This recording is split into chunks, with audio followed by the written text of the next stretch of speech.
Biasanya juga kalau di bulan Muharram ini ada kebiasaan, kegiatan yang baik, akan tapi kita perlu sempurnakan kebaikan tersebut.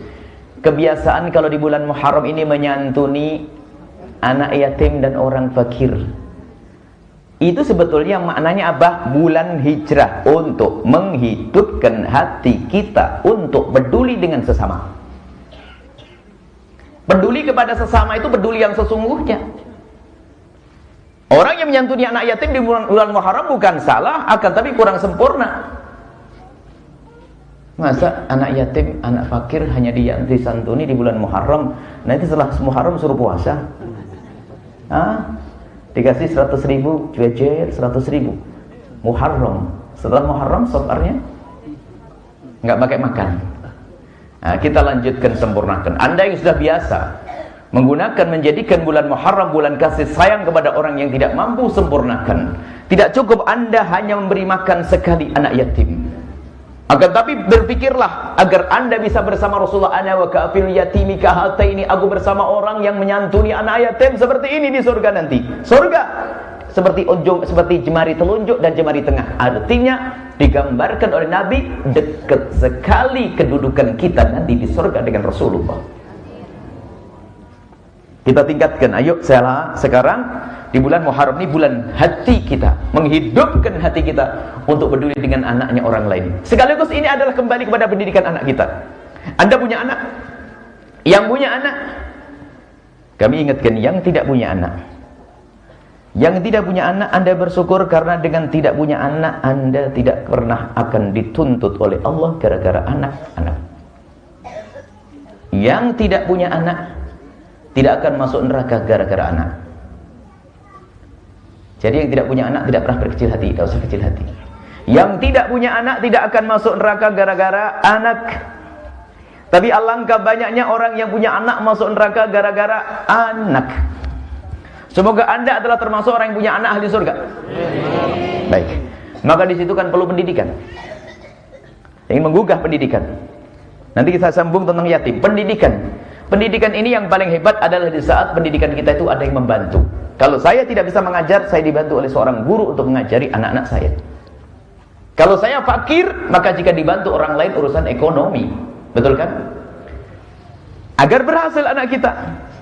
Akan tapi ketahuilah ada bantuan yang luar biasa dahsyat, dan ini yang sering dilupakan oleh seorang hamba adalah pertolongan dari Allah yang tidak bisa dikalahkan oleh siapapun. Kalau Anda tidak bisa mengajari sendiri, lalu Anda undang ustadz atau Anda kirim anak Anda kepada ustadz, Anda minta pertolongan kepada manusia. Dan itu logis, masuk akal. Karena Anda tidak bisa mengajar, lalu Anda minta orang lain untuk mengajari anak Anda, masuk akal. Atau Anda tidak punya duit, lalu Anda minta bantuan agar anaknya bisa sekolah, masuk akal. Agar anaknya sukses, tujuannya kan seperti itu.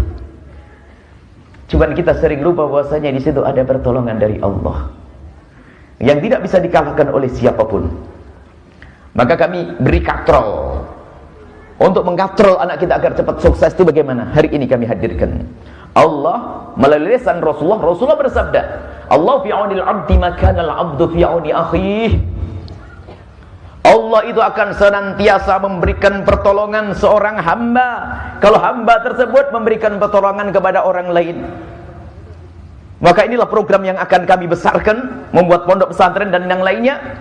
Kalau Anda menolong anaknya orang lain dengan tulus karena Allah, maka ketahuilah Allah akan memberikan pertolongan kepada anak Anda dan memberikan penjagaan kepada anak Anda. Kuncinya itu. Bukan kita dengan egois kita. Kita pengen anak kita paling pintar, paling hebat, nanti jadi Fir'aun. Jangan suka egois kalau kita mendidik anak kita. Sehingga mungkin anaknya sendiri itu ada laptopnya double, komputernya double, semuanya double. Tetangganya ada yang tidak bisa sekolah, naudzubillah.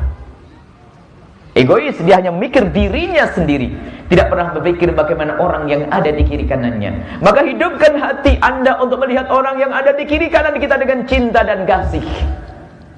Mulai saat ini, detik ini, Anda bantu program-program kemuliaan, bantu program-program kemuliaan, pesantren, pendidikan. Kalau anda membantu anaknya orang lain, maka ketahuilah Allah yang akan berikan pertolongan kepada anda. Dan ini janji dari Rasulullah. Rasulullah tidak pernah berbohong. Dan Nabi berucap dengan wahyu, wa ma yantiqu 'anil hawa in huwa illa wahyun yuha. Nabi berucap tidak dengan hawa nafsu, tapi Nabi berucap itu bimbingan wahyu. Benar. Maka niatkan sekarang anda ikut bergabung dalam kiprah kemuliaan ini.